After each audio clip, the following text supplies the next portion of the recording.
Continuando con las vanguardias, hoy vamos a hablar del dadaísmo. El dadaísmo es la primera de las vanguardias que se desarrolla o comienza en el contexto de la Primera Guerra Mundial. Es decir, hablar de dadaísmo implica hablar de inquietud, desesperación en un momento en que todo el escenario de la razón occidental se venía abajo con la Primera Guerra Mundial. Y por eso hablar de dadaísmo muchas veces resulta difícil poder mencionarlo como un movimiento, sino más bien como individualidades o círculos que llevaron adelante una revuelta que expresaba una aversión, inquietud y desesperación. Sin dudas, la etiqueta Dada entonces no refiere a un único grupo de artistas que compartían objetivos e intereses similares,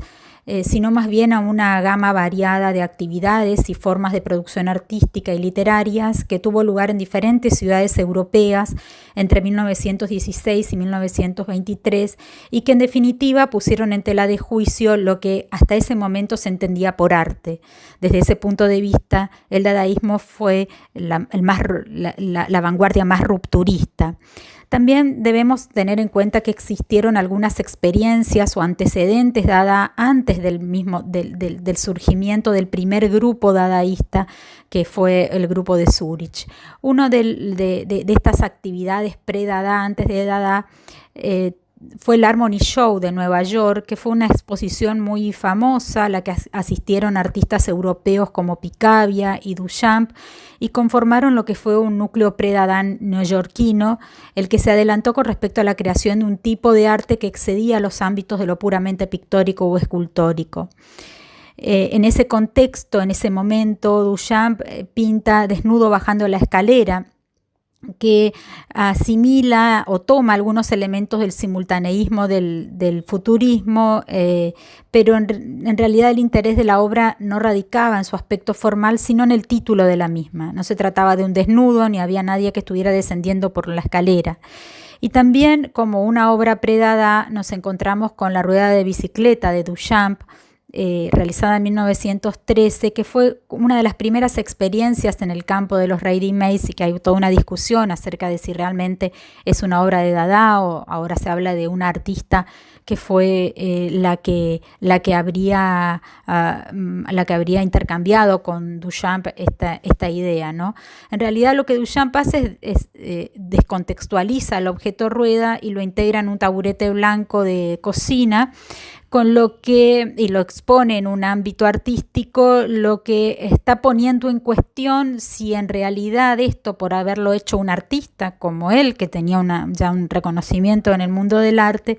es una obra de arte, es decir, nos está poniendo en cuestión el mismo objeto artístico. Y también antes de la conformación del primer grupo Dada, Picabia había comenzado a indagar o investigar acerca del significado usual del lenguaje. Así es que ya en Nueva York había puesto 2 títulos a su obra, a obras pictóricas como Udni y Estanzoil,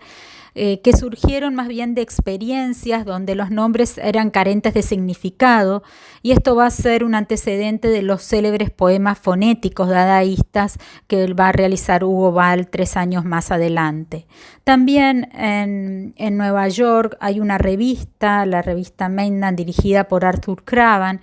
que ya en 1912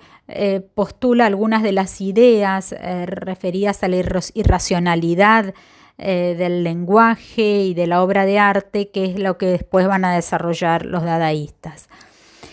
Así es que nos encontramos con una cantidad de núcleos dadaístas o de focos dadaístas en Berlín, en Colonia, en Hannover y también en Rusia, que muchas veces no se trata el tema de Rusia, porque en realidad el dadaísmo junto con el futurismo estuvieron muy mezclados en Rusia,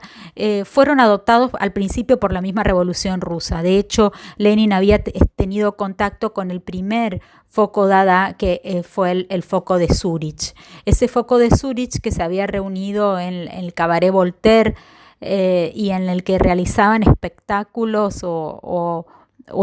escenas donde intercambiaban los artistas distintos géneros, música, literario, pictórico, danza, teatro, en un mismo espacio. y donde se superponían digamos, llevaban adelante todo lo que va a ser más adelante el desarrollo del simultaneísmo. Son espectáculos sumamente provocativos que reaccionaban contra el sentido común de lo que debía ser el arte. Luego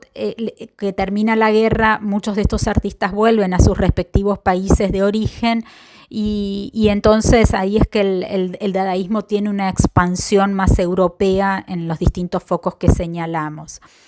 Para marcar algunas de las cuestiones del dadaísmo, porque en realidad hay mucho por desarrollar, el grupo de Berlín fue un grupo muy politizado, particularmente Gross y Dix van a ser artistas muy revolucionarios vinculados con la situación política de la primera posguerra y se abren a todo tipo de materiales que va a ser otra de las características, lo que dio impulso y gran importancia al collage y al fotomontaje. Y en lo temático realizaron una sagaz crítica a la sociedad burguesa y al maquinismo de la época, por eso también nos vamos a encontrar con hombres máquina o con máquinas que cumplen roles o desarrollan roles como los del hombre. El grupo de Colonia, el Dada, no estuvo tan marcado por la política, sus integrantes como Ernst, Barfeld o Arp, este último explotó mucho el azar, que va a ser una de las claves del dadaísmo, el uso del azar tanto en la literatura como en el arte, en las artes plásticas. En Hannover, se lo denomina Sweeters el solitario de Hannover, que trabajó en forma solitaria y desarrolló su propio tipo de dadaísmo sobre una base no política y pro arte. Y una de sus aportaciones esenciales fue la creación del concepto MERS, que venía de la contextualización de la palabra commerce y aludía a los restos, a las ruinas de la guerra,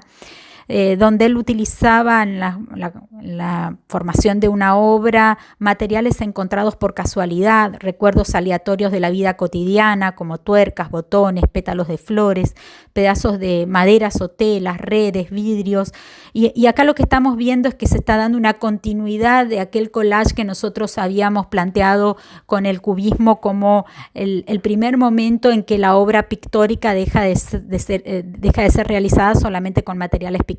Acá estamos viendo una expansión en los usos de los materiales. Incluso muchos de estos materiales se van a degradar con el tiempo.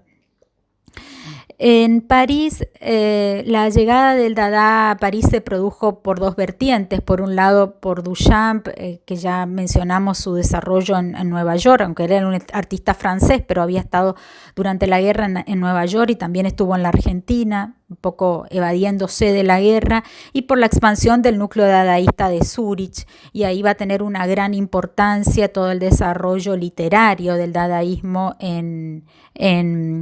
París, donde Tristan Tzar, André Breton, Duchamp, Picabia y Man Ray, junto con otros artistas van a trabajar distintos temas. Bueno, acá estamos viendo nuevamente un ready-made de Duchamp, el mingitorio o la fuente, que nuevamente es un objeto industrial o realizado de manera industrial que se lo descontextualiza y se lo posiciona como obra de arte. Pero también Duchamp va a trabajar con la incoherencia del lenguaje, con títulos muy provocativos, digamos, en el caso de la Gioconda con bigotes, con la ridiculización de lo que era entendido como el arte, el gran arte. Y Picabia va a realizar extraños mecanismos, máquinas que aparentemente no sirven para una función útil, porque en realidad están haciendo un gran cuestionamiento a la máquina y al maquinismo. A diferencia del futurismo que defendía la máquina, el dadaísmo va a resaltar la incoherencia de la máquina, porque esa máquina había llevado a la guerra, e incluso la guerra era entendida como una gran máquina. Así, el dadaísmo también va a tener como les dije, una influencia en Rusia, tanto en el cine como en el teatro ruso, como en la escenografía rusa, que es un tema realmente muy amplio que no vamos a poder desarrollar. Entonces, para entender las claves, la obra Dada, hay algunas claves que podemos señalar, como el azar, que tanto en las obras gráficas como literarias utilizan técnicas de ruptura estructural y semántica, el humor y el juego, lo insólito y la sorpresa, las representaciones y ambientaciones que mencionamos antes en el Cabaret Voltaire